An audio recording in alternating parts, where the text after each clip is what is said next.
We are looking at a block of potassium-lithium tantalate niobate. It is a solid, transparent perovskite crystal, known to researchers simply as KTN.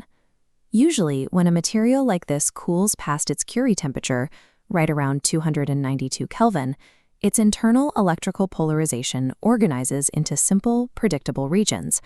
KTN breaks these standard rules. Instead of forming flat boundaries, the polarization lines twist and lock together. They form an interlaced fabric of domains, spontaneously weaving over and under each other. This represents a highly structured, three-dimensional physical network generating entirely on its own inside a solid piece of crystal. The crystal requires a highly precise environment to trigger this weaving process. The network only appears inside a narrow thermal band, sitting exactly between 2 and 8 degrees below the Curie point. This chart tracks the required temperature drop. Researchers must cool it incredibly slowly, less than 0.4 Kelvin per minute, allowing internal threads to organize. If they rush the process and the temperature plummets, the material misses the window entirely. Here is the visual evidence of that failure. In the column on the far right, cooling the crystal to -9 Kelvin causes the complex woven structure to dissolve into flat, featureless lines.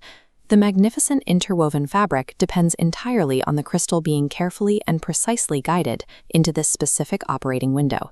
This leads to a specific experimental question. If we warm the crystal back up and cool it down again at that exact slow rate, will it weave the identical pattern? On a macroscopic level, the overarching woven grid reliably returns. On a microscopic level, the details are unpredictable. This image tracks the exact interlacing points, the over and under crossings labeled here as +1 and -1. Every time the crystal cools, the specific distribution of these nodes is completely different.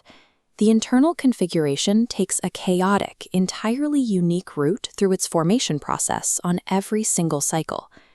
Researchers describe this as the persistence of the class. The crystal reproduces the general ability to weave, even while it forgets the specific microscopic coordinates of the previous version.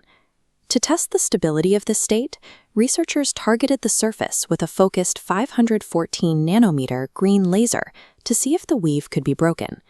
When the light hits the material, the photo-induced charges locally disentangle the complex threads.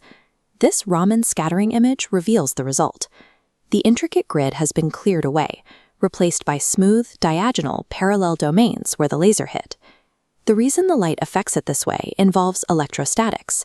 The macroscopic weaving topology physically traps highly charged boundaries known as charge domain walls. This energy landscape graph models what is happening. Because of those trapped charges, the woven state requires excess energy to exist. The system is metastable, stuck in a higher energy dip rather than the deep valley at the bottom.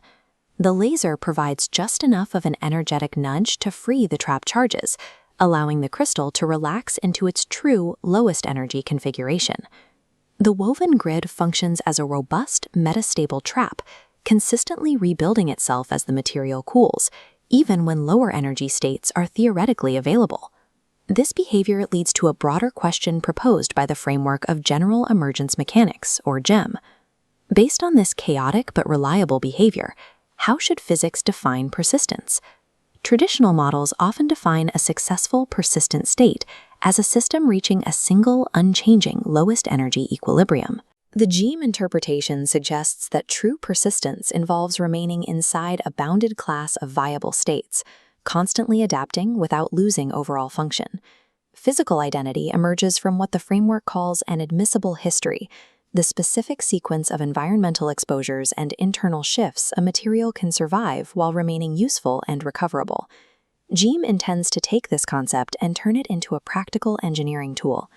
This flowchart diagram shows the material's admissibility closure. It is a mathematical architecture designed to bridge theoretical physics with the variations of real-world manufacturing. To prove this tool works, it must pass a rigorous test, calculating and predicting the exact boundaries of a functional operating window before a physical experiment is even performed. Success is defined by the material's ability to endure manufacturing variation and environmental changes without losing its functional identity. The crystal reliably reproduces the ability to weave, forcing us to redefine what it means for a physical material to persist.